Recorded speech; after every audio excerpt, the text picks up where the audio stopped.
Stanford University. What I had prepared for tonight was a lesson on how string theory gave a resolution to the question of the entropy. What is it that carries the entropy of a black hole? I don't know if we'll make it all through it because it's late already, but let's start it. To say that a system has an entropy, a large entropy in particular, is another way of saying that there's a large number of microscopic degrees of freedom which are too small and too numerous for you to keep track of. So when somebody says the bathtub full of hot water has a entropy of 10 to the 30th or whatever it happens to be, they're implicitly making a statement that there is microscopic structure there which you can't see, or maybe you can see it, but you choose not to see it. Too many particles, too numerous, and that they are carrying 10 to the 30th bits of information, which for practical purposes is hidden. So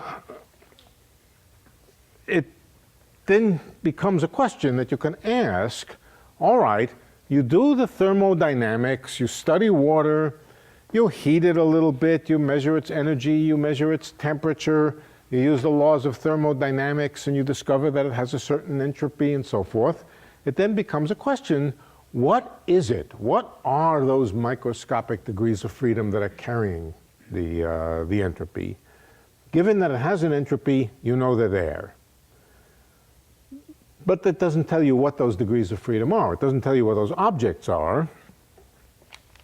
And the same is true of a black hole. The same is true of general relativity in particular. But in particular, a black hole, when Bekenstein put forward the idea that black holes have entropy, the natural question was, what are these tiny microscopic things which apparently in some way are on the surface of the black hole, because he said the entropy was proportional to the area, but there was nothing in the general theory of relativity which gave any clue as to what they might be. The reason is not so different than the statement that if you study fluid dynamics makes no real reference to the microscopic nature of fluids.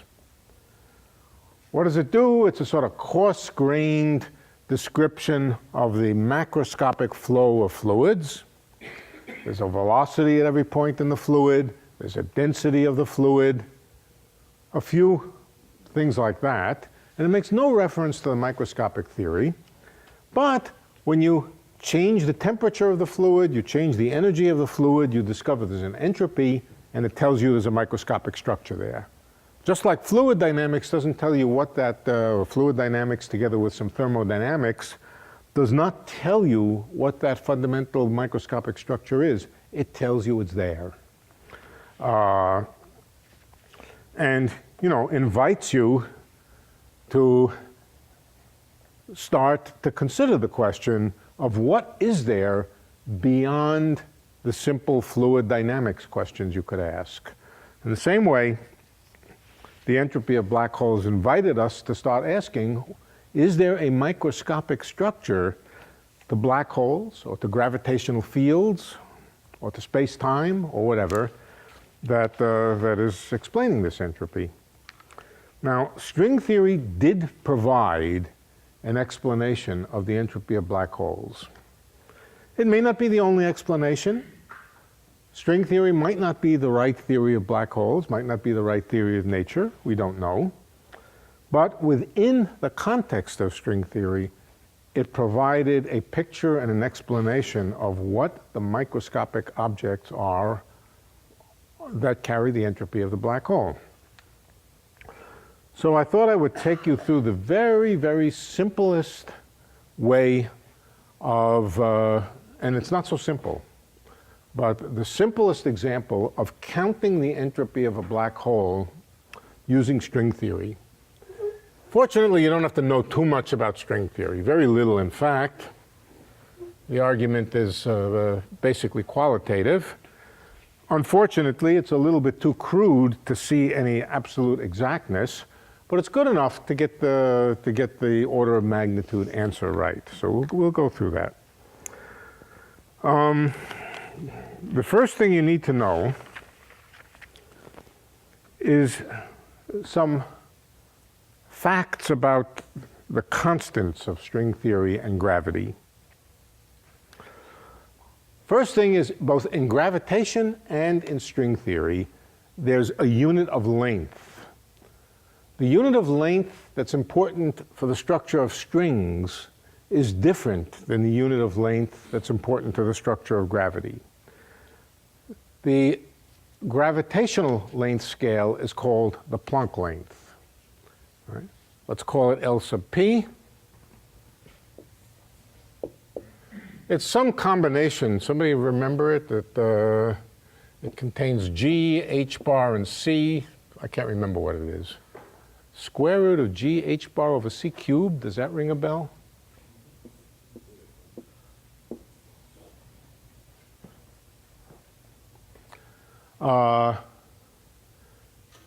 That sounds right. That's the Planck length, 10 to the minus 33 centimeters, very, very small. We're going to work with units in which h bar equals c equals 1. So in those units, g, or the square root of g, is just the Planck length. That's all it is. Newton's constant in units like this, the square root of it is the Planck length. Or to write it another way, the Planck length squared is Newton's constant. Now, Newton's constant has another meaning, of course. Newton's constant is the constant of gravitation, tells you the force law between massive objects. We'll come back to this in a minute. Main point now is that Newton's constant has units of area.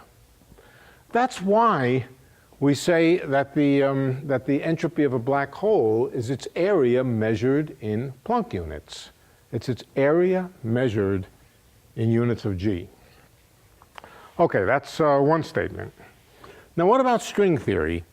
String theory also has a unit of length. It's not the Planck length, and I'll tell you what it is. If you were to take a typical string in string theory, heat it up, you would find out that it wiggles all over the place. But you would find out that if you looked at it through a microscope, that the size of the wiggles would be of a particular characteristic size scale. You would find out that the wiggles were never on a smaller scale than a certain scale, and that scale is called the string length scale. It's not terribly important exactly how it's defined. It is, roughly speaking, it's the size of an oscillating string if it has one unit of oscillation. So it's a certain length scale that goes into string theory. It has to do with the wiggliness of strings and the length scale along which it wiggles. But whatever it is, it's called L string. All right, so there's something called L string.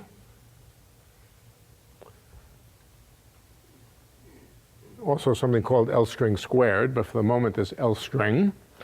And finally, there's another constant in string theory, and it's the string coupling constant.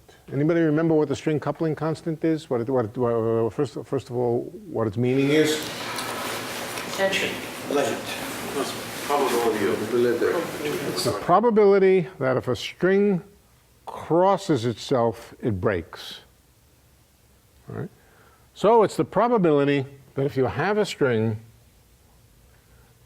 and it pinches off like this, it's the probability that it breaks. And it's called G. It's the amplitude for the string to break. It plays the same role in string theory as the electric charge does in electrodynamics. In electrodynamics, the electric charge is the amplitude for a charged particle to emit a photon. The string coupling constant is the amplitude for an oscillating string to emit a small string. The small string is, of course, a graviton. So it's the amplitude for a oscillating string, whatever it's doing, to emit a graviton. Finally, let's talk about gravitational forces. How do we think, first, electromagnetic forces? How do we think about electromagnetic forces? We draw a Feynman diagram, and a photon is exchanged. Now, this should be taken with a little bit of a grain of salt. It's not exactly really a photon being shot from one charged particle to another, but the diagram has some real meaning. There is an emission of a photon over here. The amplitude for that is E, the electric charge. And there's an absorption of a photon over here, another factor of electric charge. Two factors of electric charge. The meaning of that, in common language, is that the force between two charged particles caused by the photon is proportional to the product of the two charges. One for emission, one for absorption. Well, what about gravity? If gravity is controlled by string theory, then the analogous thing would be two objects, both of which are made out of string. Everything is made out of string in string theory. One emits a graviton. Here it is, it's wiggling around. It emits a graviton. The amplitude for that is G. The graviton goes over to this side here and reconnects with that. In string theory, that is the source of the gravitational interaction between two objects. It's analogous to the Feynman diagram of electrodynamics. And the main point is that the force between two massive objects is proportional to the square of the string coupling constant, one for absorption, one for emission. It also contains, incidentally, the product of the masses of the object and the distance between them squared, but that's not so important. The important thing is that this g squared appears in the force law. Well, there's another object that sometimes appears in the force law. It's not little g squared. What is it? It's big G. The usual Newtonian force, you put big G, not big G squared, but little g. So it sounds very much like little g squared must be big G. But that's not quite true because they have different dimensions. Big G has units of length squared. Little g, that's just a probability. It's the probability that two strings will separate. Probabilities are dimensionless, have no dimensions at all. So it must be that little g squared must be connected to big G by something that carries dimensions. What's the units of big G again? Length squared. What's the probability of little g? Right. What goes here is the string length squared. Now it's dimensionally consistent. Now it's dimensionally consistent. Area on one side, area on the other. But it's also true that the Planck length squared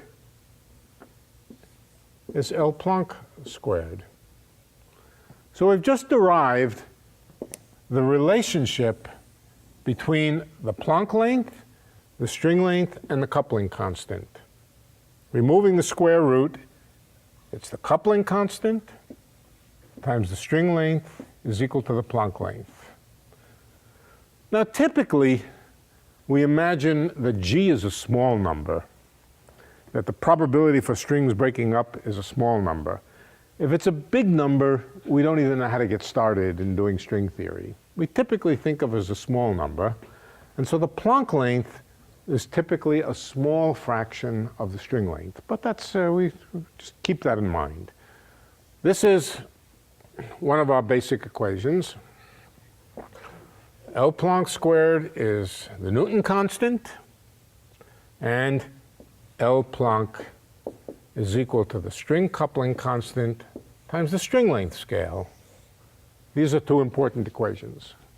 Write them down, because if we don't get through this derivation, well, we may get through it tonight. We may. All right, that's one set of facts, one fact. No, actually, there's two facts there. Excuse me, did you say that G, I'm trying to figure if G is greater or less than 1 or? Little g is usually less than 1. Yeah. So that means that the string scale is typically bigger than the Planck scale. In general, the Planck scale is the smallest scale that you wind up thinking about. String scale can be bigger.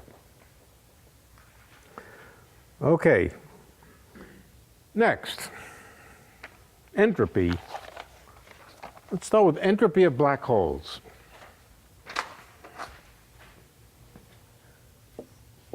What's the symbol for entropy? S. So I won't write entropy, I'll write S.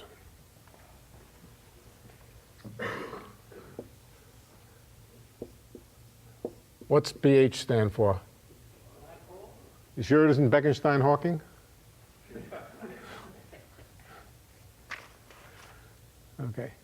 S black hole is equal to. Now, we're not going to worry very much about the numerical constants.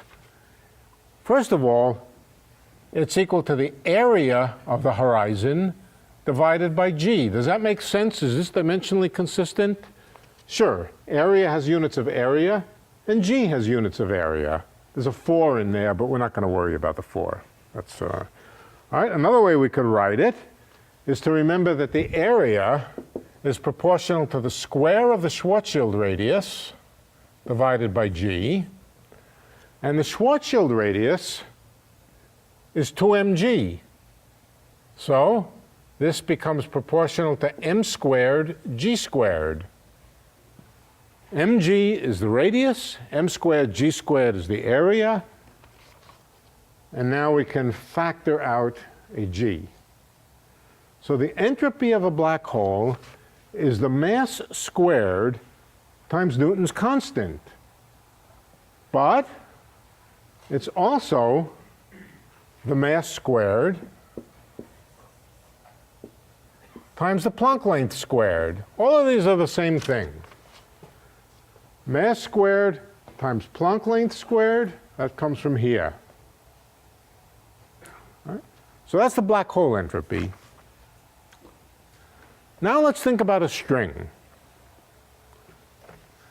Imagine that we have a string, a little string, a little one, a graviton. But now we hit it hard. We hit it hard and we give it a lot of energy. We heat it up. How do we heat it up? By bombarding it with a lot of particles, or just putting it in a frying pan, or boiling it, whatever we do with it. We pump a lot of energy into it. What happens when we pump a lot of energy into it? It starts to vibrate, it starts to oscillate, and typically, unless we do it in an especially careful way, it'll form a big tangle of string. There it is. All over the place. If we heat it up, that's about what we'll get. It's like a big ball. You know, if you go fishing, you remember what your reel looks like after, you know, the big tangled mess. Big tangled messes have entropy. They have entropy just because there are many, many tangles which are hard to tell apart. What's the entropy? The entropy of a thing is the number of configurations which are hard to tell apart, which are too hard to tell apart because the pieces are too small and numerous. Right? So a string, a vibrating string like this also has entropy. Let's try to guess. Let's try to guess what the entropy of a vibrating string is. To do that, I'm going to make a model, a very, very simple model of a string. It's an oversimplification. It gives the right answer. It's certainly an oversimplification, but qualitatively it's the right picture. And here's the idea. Instead of thinking of string theory in ordinary space, let's imagine that space is replaced by a lattice. A cubic lattice that looks like that. And now what is a string? A string is a collection of links, the lines of the lattice, just in terminology. The lines of the lattice are called links. The nodes are called sites, S-I-T-E, sites, links. The squares, you know what the fancy name for the squares of a lattice are? The plaquettes. The plaquettes, but we're not going to have anything to do with plaquettes. All right. So there's the links of the lattice, and a string would be a connected set of links. In other words, a line or a curve through space is replaced by a sequence of links. The links can go back over themselves. No rule that says the link can't go back over itself, but we follow it. And let's say we follow it from beginning to end. Imagine now a big jumbled string, kind of random walking string. How many configurations of it are there? All right, let's start at one end. We're going to ignore the question of whether it's a closed or open string. It doesn't matter for this purposes. You get the same answer, pretty much. Supposing you start at one end, how many possibilities are there? I've drawn a two-dimensional world. If it were a three-dimensional world, we would have a lattice coming out of the blackboard. If it were a four-dimensional world, but the basic picture would be the same. Okay, let's work with a two-dimensional world for simplicity. How many ways are there of starting out? 4.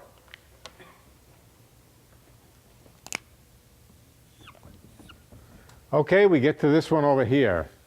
Could have gone to any 4. What's the next number of ways to continue? 4. We're allowed to cut back on ourselves. Times 4. Supposing altogether the string has little n links. Incidentally, in this model, I want you to imagine the size of a link is the string length, L string. The size, we're doing string theory, so what else could it possibly be if we're doing string theory? Each one of these is size L string. Supposing the total length of the string was n units, how many states are there? 4 to the n, right? Which happens to be 2 to the 2n.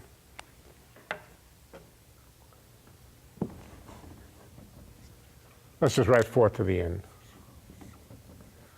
Supposing it was a 3-dimensional lattice, what would it be? 6 to the n. It doesn't, whatever it is, it's some ordinary number to the nth power.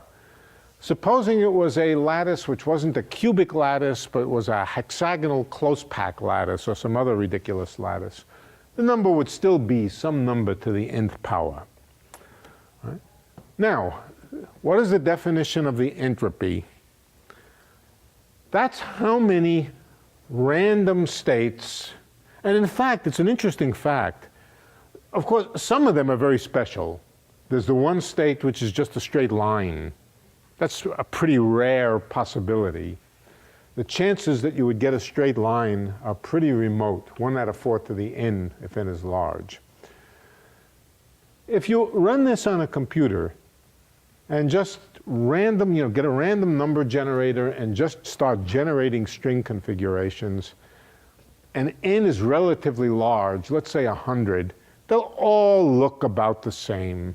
They'll form a ball or a random walking stuff. They'll all look about the same. The chances that you will get a untypical looking string are very, very small. With 100 links, boy, they really look very similar. So that means that the number of states which are all similar to each other, hard to tell apart, is 4 to the n. What's the entropy of that? N log 4, right? The entropy is by definition a logarithm of the number of, let's call them, macroscopically indistinguishable states. So now we know the entropy of a random string. Let's put it over here. S string is equal to the number of links times logarithm of 4 or some ordinary number. Let's not worry about logarithm of 4. It's proportional to the number of links of the string. In other words, it's proportional to the length of the string. But n is dimensionless. It's just an integer. Length is dimensional, has units of whatever units are. So how do I make this, well, let's see, what am I writing? Oh, no, this is correct. This is correct. This is correct. But there's another way that we can write this. Supposing the length of the string, and by the length of the string I mean following it around, is L. L is the length of the string. How many little links does it have? Well, n, I know, but what is n? The question is, what is n? L over L string, right? That's n. The total length of the string divided up into these little unit string lengths, that's n. So we can also write that the entropy of a string is its length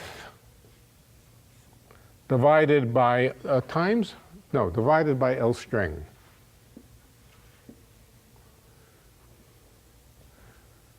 Let me rewrite this formula over here. It's A over G, but G is L Planck squared.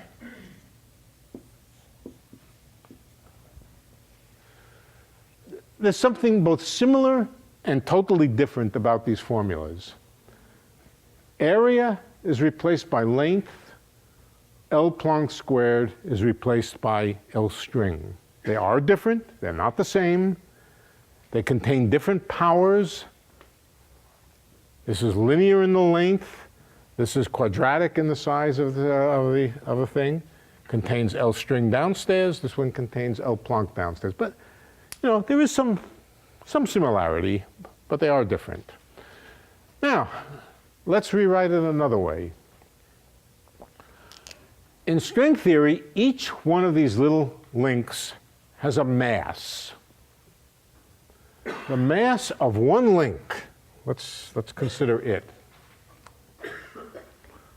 Let's call it little m for mass. The mass of one link, L-I-N-K, what does that equal to? Okay, in our units, where are our units? Our units are up here. C equals h bar equals 1. What's the relationship between units of mass and units of length? Inverse. Inverse. A mass is an inverse length. So the mass of one of these links in string theory, since we're doing string theory, there's only one thing it could be. 1 over L string. So that's the mass of a link. Okay. What about the mass of the whole string? Let's take the mass of the whole string now. I think we can erase this. What's the mass of the whole long string, or the whole ball of N over L string? But what is N? I think I lost N. N was L over L string. N itself was L over L string. And so the mass of the string is the length of the string divided by the square of, it's the length of the string divided by the string length squared. Did that make sense? This is a constant of nature with the units of length. This is the length following the string, all right? Following the string around on its curve. All right, so that's M string. And now let's eliminate L. L is equal to M string times L string squared. And let's plug it in to the formula for entropy. What do I get? L is the mass of the string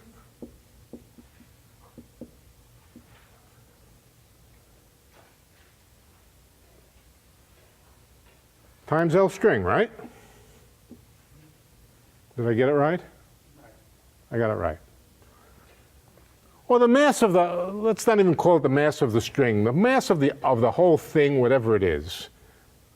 In string theory, strings can be anything. You're a string, I'm a string, right? A star is a string, or a collection of strings. So again, we see something else that's sort of similar.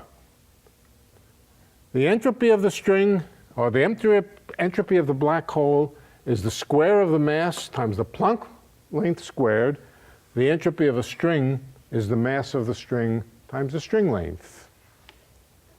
There's a pattern here. There is a pattern here. It's the wrong pattern. It's not the pattern we want. Because after all, what we'd really like to say is this big ball of tangled string is a black hole. Why not? I mean, you know, you take two strings, you collide them together with a terrific force, you make a big jumble of string. What could it possibly be? It must be a black hole. But it's not working. It's not working. Something's wrong. Not working, but it's almost working. Well, not almost working, but it's working. Some pattern is right.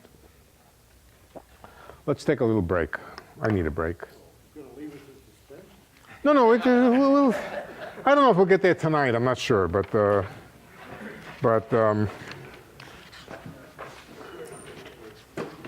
you asked too many questions. I didn't intend to leave you in suspense, but all right. Here are the basic formulas that you need to follow what I may not finish tonight, but they're simple formulas. So write them down, look at them, and if we don't finish tonight, remember them. Newton constant, that's nothing but the Planck area. Newton constant is the Planck area. The relation between the Planck length and the string length is through the string coupling constant, and it goes this way, not the other way. Black hole entropy is area divided by Planck area, and it's also mass squared times Planck length squared. We'll forget the G here if we like. Entropy of a string is the length of the string instead of the area divided by 1 power of L string, and it also happens to be 1 power of mass, not times the Planck length, but by the string length. By the string length. All right. Those are the basic working equations that we'll use. Now, in string theory, G is something that you can change.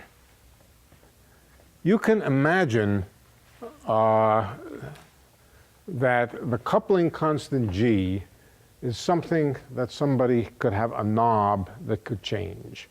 Let's not ask how you build such a knob. It's built into string theory that things like coupling constants are things that could vary. So let's imagine that they could vary. I don't imagine, but assume that they can. What happens, and let's start our game with the coupling constant G being very small. If it's very small, negligible, maybe even 0, if it's 0, strings don't split at all when they cross each other. Strings don't split and jump across to other strings. There is no gravity. Gravity is infinitely weak if the string coupling constant is 0. So that's a starting point. And now let's start with a big tangled string. So much energy has been put into it that it's massively big, as big as a star, or bigger. It can't be a black hole. Why can't it be a black hole? Because the relationships between the entropy of a string and the entropy of a black hole are not right. All it is a string. Entropy proportional to its length. Now let's imagine increasing G, little g. What starts to happen? What starts to happen is, let's see, where are we? Well, what does start to happen as we increase little g? Splitting, strings get shorter. Self-interaction. Well, let's hold L string fixed. It's convenient to work in units in which L string is held fixed. So if G gets bigger, L Planck gets bigger, but that's another way of saying that the gravitational coupling constant gets bigger. That's not too surprising. If we increase G, it means little strings can break off.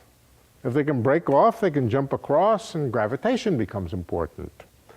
So as little g starts to increase, gravity starts to become important. What happens to this thing as gravity starts to become important?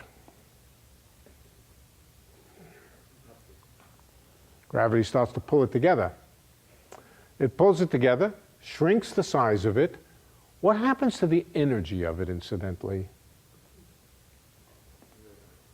Does it increase or decrease? It decreases. It decreases. That's because the gravitational attraction, the potential energy is negative, and when it gets pulled together, it lowers the energy. When an object gets pulled together by gravity, typically its energy decreases. So its mass decreases. But it becomes denser. And at some point, just like any other object, if you squeeze it more and more, at some point, its structure will pass its Schwarzschild radius. It'll become smaller than a Schwarzschild radius, and what happens? It becomes a black hole. Okay? So let's imagine doing this very slowly. We slowly change G. The string begins to shrink and shrink and shrink, and at some shrink, I mean to say that the whole ball of thing begins to contract, and at some point, it turns into a black hole. I'll try to tell you when it turns into a black hole. I'll try to give you an idea of what the crossover is between string and black hole. So, this end is G equals 0. No gravity. Gravity has not turned on yet.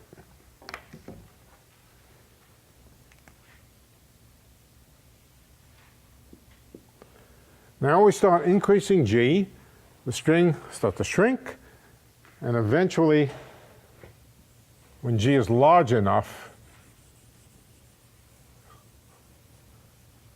becomes a black hole. I don't know. This is some value of G.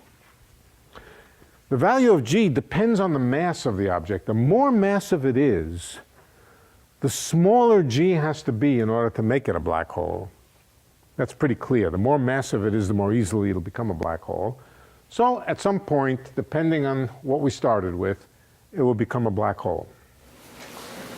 Now, Quick question, is G between value between 0 and 1, or is it a big number?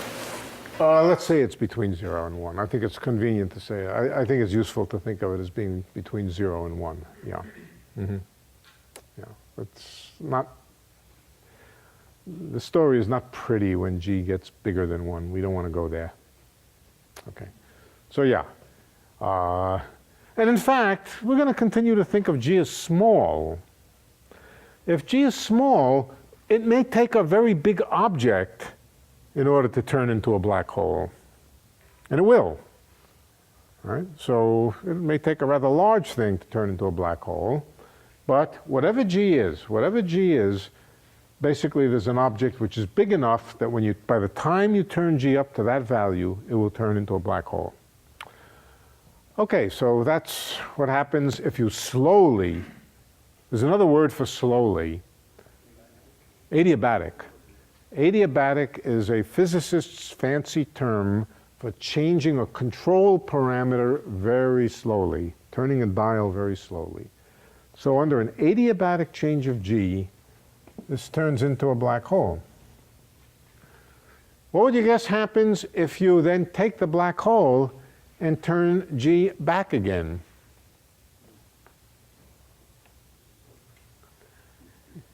You turn it to be so small that there's not enough gravity to hold the black hole together. What does it become? A ball of string. A ball of string. What else could it be? What else could it be? Everything is a ball of string when you turn off gravity.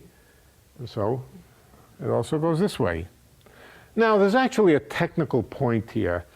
It's a technical point about the relative entropy of a single string and many strings with the same total amount of mass.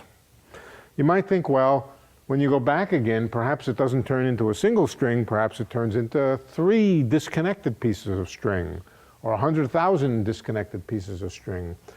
No, there is a technical point about counting the number of states of strings, and the answer is there are many, many more states of a single string than there are of multiple strings. That's a little bit counterintuitive. You might have thought if I have 2 strings of the same mass, you take a certain amount of mass and you divide it up into 10 strings, how many configurations are there relative to if you took the whole mass and made one big string out of it? There are many more configurations of one string. That's surprising, and it's a fact. So the most likely thing that you'll get when you go back is another single string. And so you can imagine somebody with this dial turning it one way, string becomes black hole. Turning it back again, black hole becomes string, and so forth. Now, what happens to the stringy stuff when you turn it to a black hole? Does the string disappear? Does it get sucked into the black hole? We're watching this thing from the outside. It's inside the horizon, it's inside the That's horizon. not even, but if we're watching it from the outside, nothing ever crosses the horizon. So the answer is it's not inside the black hole, it's on the horizon or near the horizon of the black hole. Here it is.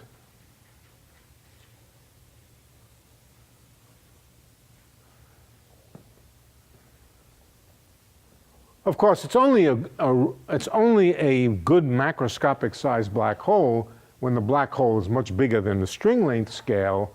And so when the black hole is really much bigger than the string length scale, the string is just a little bit of fuzziness on the horizon.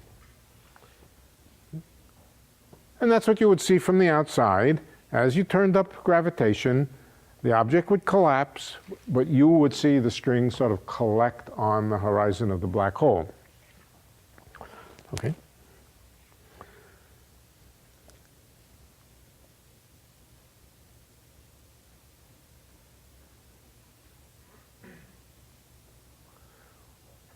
let's think about black holes of different size relative to the string length scale.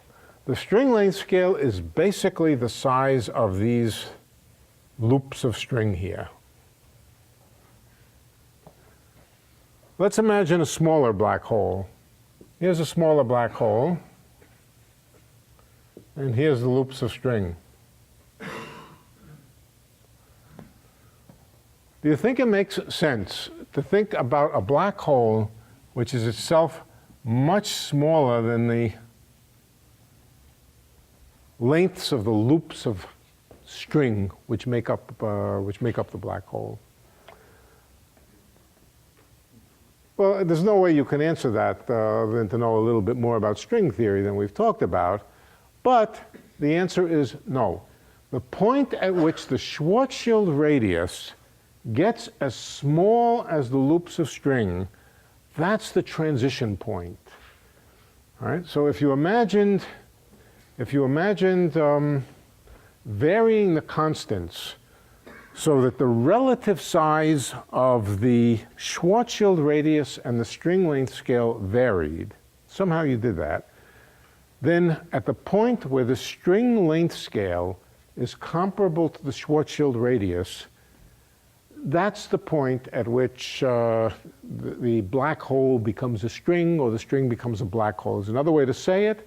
It's also the point at which the black hole does not have enough mass to create a gravitational field to hold the string down onto it. The fluctuations of the string will simply cause it to float up off the horizon. So, one more element. In this going back and forth between strings and black holes, the point of separation between strings and black holes, let's call it the transition point. The transition point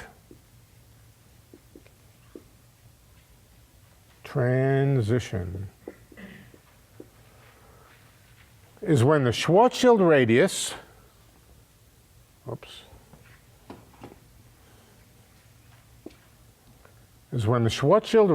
R Schwarzschild, is equal or approximately equal to the string length scale. If the Schwarzschild black hole radius is smaller than these little loops of string, it doesn't mean anything anymore to say it's a black hole. It just becomes a string. This is the transition point. Let's rewrite it. The Schwarzschild radius is what? M times G. M, twos don't count. We don't care about twos. 2 are equal to 1. And G is equal to L Planck squared.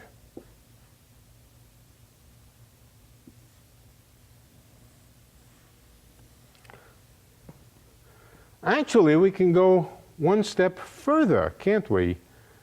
We can relate L Planck to L string. Let's see, which way shall we do this? Let's get rid of L Planck in this formula here. So this would be, yeah. Let's rewrite this. M times L Planck squared, that's G squared, L string squared, is L string. Let's go back over what I did. I'm just going to do it again for you. Do the steps again. Schwarzschild radius equals L string. Schwarzschild radius is mg equals L string. G, that's mass times L Planck squared equals L string. And now we use that L Planck is G times L string.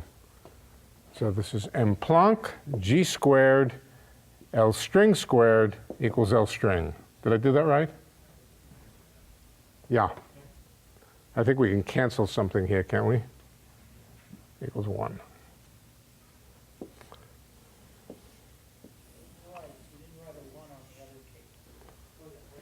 You're right, I didn't write a 1. I will now do it. Okay, so let's see what that means. For a given mass, as you start to decrease the coupling constant g, this quantity here will eventually go down to about 1, and then that's the point at which the transition between strings and black holes takes place. All right, so we need to know this equation here.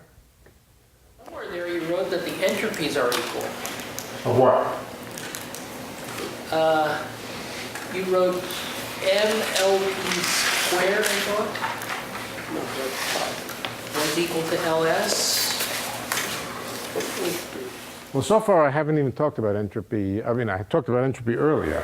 No, I think that you have m squared LP squared, and if you factor out m from that, you get the lower equation. So Which one, this one? It looks like the entropies will be equated. It's true. We're going to, yep. I just want to lay down all the equations for you. We're not going to finish it tonight, and then I want you to go and study those equations. Remind yourselves about that, and then we're going to put them together. We're going to put them together, and out of them, we're going to see a derivation of the entropy of a black hole. Coming from the entropy of strings. We're basically going to derive this formula from this formula. String theory derives black hole entropy. Okay, there's one more element, one more moving part. I'm trying to lay out all the parts. In a sense, it's a simple argument. We don't even need an integral, not even a derivative, let alone an integral. But on the other hand, there's some logical pieces there which are kind of intricate. So I'll try to go slowly and spell them out. One more. It's the fact that when you change a system adiabatically, you have a control parameter, coupling constant, a magnetic field, an electric field, and you have some system in it. It could be a box of a container of fluid, gas, and the whole thing is in a huge magnetic field, and you slowly, slowly, slowly vary the magnetic field. What happens to the entropy? It's a constant. It doesn't change. You turn the magnetic field up, all sorts of things happen. The energy changes, the volume might change because the gas might press against all kinds of stuff happens. The one thing that doesn't happen is the entropy doesn't change. This is partly a consequence of something which I've emphasized over and over in these lectures, the conservation of information. Entropy is hidden information. When you change the environment, not the environment in terms of the atmosphere and things like that, but when you take a control parameter and you slowly change it, the amount of hidden information doesn't change. That's the same as saying entropy doesn't change. So in a adiabatic process, like we're talking about here, where you slowly change the coupling constant, the entropy doesn't change. So that's one more thing. Let's just write it down. I'll just write it. Adiabatic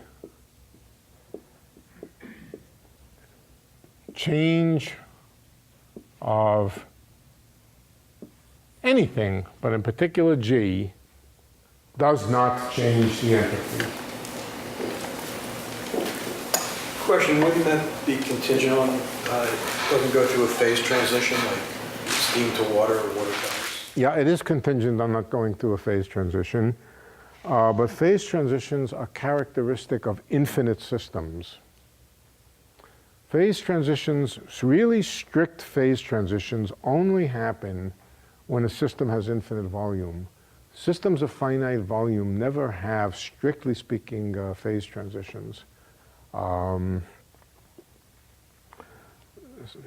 If you go slow enough with your change, the entropy doesn't change for a finite system. On the statement that said that a long string has more entropy than having a set of smaller strings that add up, that sounds sort of In a certain volume, in a volume. You fix a volume, you put enough string in there to more or less fill the volume, and now you think about the possibility of one long string versus several, yeah. It would seem so, doesn't it? Yeah. Right? Happens not to be true by explicit calculation. There is a reason. All right, I'll tell you what. Let's do it next time. Remind me next time. There is a reason, and it's actually simple. It's a surprising but simple thing. Okay, so what's the strategy going to be? The strategy is going to be to start with a black hole. Start with a black hole with a given mass. We're going to start with a black hole with a given mass at a given coupling constant. Let's call it m naught and g naught. This is our target object. This is what we're interested in. The black hole of mass m naught when the coupling constant is g naught. And now we're going to start slowly changing g naught. As we slowly change g naught, the character of this object, its mass, its whole structure is going to change. And it's going to morph. And eventually, when g is small enough, namely at this transition point, it's going to turn into a string. Okay? Once it turns it... No, it starts as a black hole. Starts as a black hole, and now we start decreasing g until it turns into a string. Once it turns into a string, we use string theory to tell what the entropy is. But the entropy couldn't have changed during that process because entropy just doesn't change during an adiabatic process. So once it's turned into a string, we can then use string theory to say what the entropy is, and in that way figure out what the original black hole entropy was. As simple as that. Okay, we're going to do it. And what we're going to show is when you do it, this formula for the string becomes this formula for the black hole. Okay. So that's a remarkable fact that and it's been checked for many, many, many different kinds of black holes, rotating black holes, charged black holes, higher dimensional black holes. It's not an accident of a little bit of an accidental agreement. It's something which has been checked for a wide, wide variety of different kinds of black holes. Rotating, not rotating, charged, uncharged, magnetically charged, higher dimensional, you name it. So in that sense, there's a good candidate for the understanding of the entropy of a black hole. And if you like, in some rough and ready sense, it's just the stringy stuff that's trapped near the horizon when the black hole forms. Question. Yeah. The string with the greatest entropy is one string. But you The said string of a given length or a given mass. Remember, the mass is proportional to its length. So if you have a given mass of string where you've turned off gravity, in the process of turning off gravity, it became a string. Once it becomes a string, the string that would fill a certain volume of a total mass m, the entropy is greatest for the single string. but you also said that there's a finite probability it may end up being two strings instead of There's a finite probability it may end up being two strings. And in fact, the answer would not change very much if it were two strings. One string, you get an answer. Two strings, you get a similar answer. It doesn't break up into a lot of strings. If it broke up into a lot of strings, you'd get a very different answer. Right? So the statistical counting, I mean, this is a fancy kind of statistical mechanics of counting configurations and saying when you go back and forth, the black hole, which is in a sense the maximum entropy that you could squeeze in a region of space, morphs into the maximum entropy that you can contain on a string. So it's a very interesting logic. And we can carry it out for the simplest case. Beyond the simplest case, it's too hard. But okay, let's. All right, we'll finish this argument next week. For more, please visit us at stanford.edu.